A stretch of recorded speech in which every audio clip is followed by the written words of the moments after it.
ಹರೇ ಕೃಷ್ಣ. ಮುಂದಿನ ಶ್ಲೋಕ.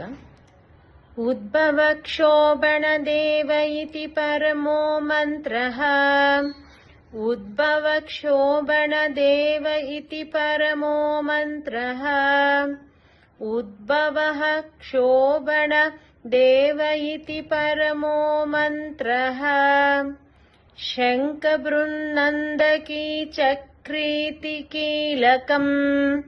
ಶಂಖ ಬೃನ್ನಂದಕಿ ಚಕ್ರೀತಿ ಕೀಲಕಂ. ಶಂಖ ಬೃನ್ನಂದಕಿ ಚಕ್ರೀತಿ ಕೀಲಕಂ.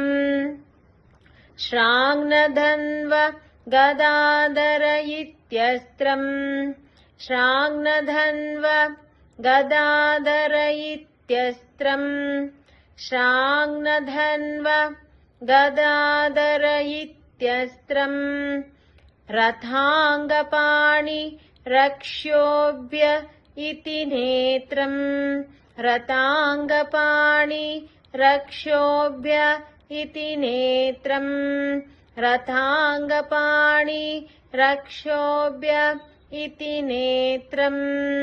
ತ್ರಿಸಾಮ ಸಾಮಗಃ ಸಾಮೇತಿ ಕವಚಂ. ತ್ರಿಸಾಮ ಸಾಮಗಃ ಸಾಮೇತಿ ಕವಚಂ. ತ್ರಿಸಾಮ ಸಾಮಗಃ ಸಾಮೇತಿ ಕವಚಂ. ಉದ್ಭವ ಕ್ಷೋಭಣೋ ದೇವ ಇತಿ ಪರಮೋ ಮಂತ್ರಃ. ಶಂಖ ಬೃನ್ನಂದಕಿ ಚಕ್ರೀತಿ ಕೀಲಕಂ. ಶಾಂಗ್ನಧನ್ವ ಗದಾಧರ ಇತ್ಯಸ್ತ್ರಂ. ರಥಾಂಗಪಾಣಿ ರಕ್ಷ್ಯೋಭ್ಯ ಇತಿ ನೇತ್ರಂ. ತ್ರಿಸಾಮ ಸಾಮಗಃ ಸಾಮೇತಿ ಕವಚಂ. ಉದ್ಭವ ಕ್ಷೋಭಣೋ ದೇವ ಇತಿ ಪರಮೋ ಮಂತ್ರಃ. ಶಂಖ ಬೃನ್ನಂದಕಿ ಚಕ್ರೀತಿ ಕೀಲಕಂ. ಶ್ರಾಂಗ್ನಧನ್ವ ಗದಾಧರ ಇತ್ಯಸ್ತ್ರಂ. ರಥಾಂಗಪಾಣಿ ರಕ್ಷ್ಯೋಭ್ಯ ಇತಿ ನೇತ್ರಂ. ತ್ರಿಸಾಮ ಸಾಮಗಃ ಸಾಮೇತಿ ಕವಚಂ. ಉದ್ಭವ ಕ್ಷೋಭಣೋ ದೇವ ಇತಿ ಪರಮೋ ಮಂತ್ರಃ. ಶಂಖ ಬೃನ್ನಂದಕಿ ಚಕ್ರೀತಿ ಕೀಲಕಂ. ಶ್ರಾಂಗ್ನಧನ್ವ ಗದಾಧರ ಇತ್ಯಸ್ತ್ರಂ.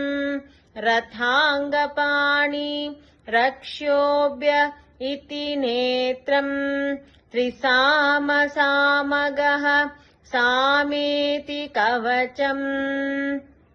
ಇದರ ಅರ್ಥ, ಉದ್ಭವ ಕ್ಷೋಭಣ ದೇವ ಎಂಬ ಹೆಸರುಗಳು ಈ ಸಹಸ್ರನಾಮದ ಪರಮ ಮಂತ್ರಗಳು.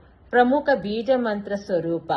ಶಂಖವನ್ನು ಹಿಡಿದವನು, ನಂದಕವೆಂಬ ಕತ್ತಿಯನ್ನುಳ್ಳವನು ನಂದಕಿ, ಚಕ್ರವನ್ನು ಹೊಂದಿರುವವನು ಚಕ್ರಿ ಎಂಬ ನಾಮಗಳ ಇದರ ಕೀಲಕ ಮಂತ್ರದ ಶಕ್ತಿಯನ್ನು ಮುಕ್ತಗೊಳಿಸುವ ಬೀಜ. ಶ್ರಾಂಗ್ನವೆಂಬ ಧನಸ್ಸುಳ್ಳವನು ಮತ್ತು ಗದೆಯನ್ನು ಧರಿಸುವವನು ಗದಾಧರ ಎಂಬ ಹೆಸರುಗಳು ಅಸ್ತ್ರ ಸ್ವರೂಪ. ಚಕ್ರವನ್ನು ಕೈಯಲ್ಲಿರುವವನು ರಥಾಂಗಪಾಣಿ ಮತ್ತು ಶತ್ರುಗಳಿಂದ ಅಕ್ಷೋಭ್ಯನಾದವನು ರಕ್ಷೋಭ್ಯ ಎಂಬ ನಾಮಗಳು ನೇತ್ರ, ದೃಷ್ಟಿ ಅಥವಾ ಜ್ಞಾನದ ಕಣ್ಣು ಸ್ವರೂಪ. ತ್ರಿಸಾಮ ಸಾಮಗ ಸಾಮ ಎಂಬ ನಾಮಗಳು ಈ ಮಂತ್ರದ ಕವಚ, ರಕ್ಷಾ ಕವಚ.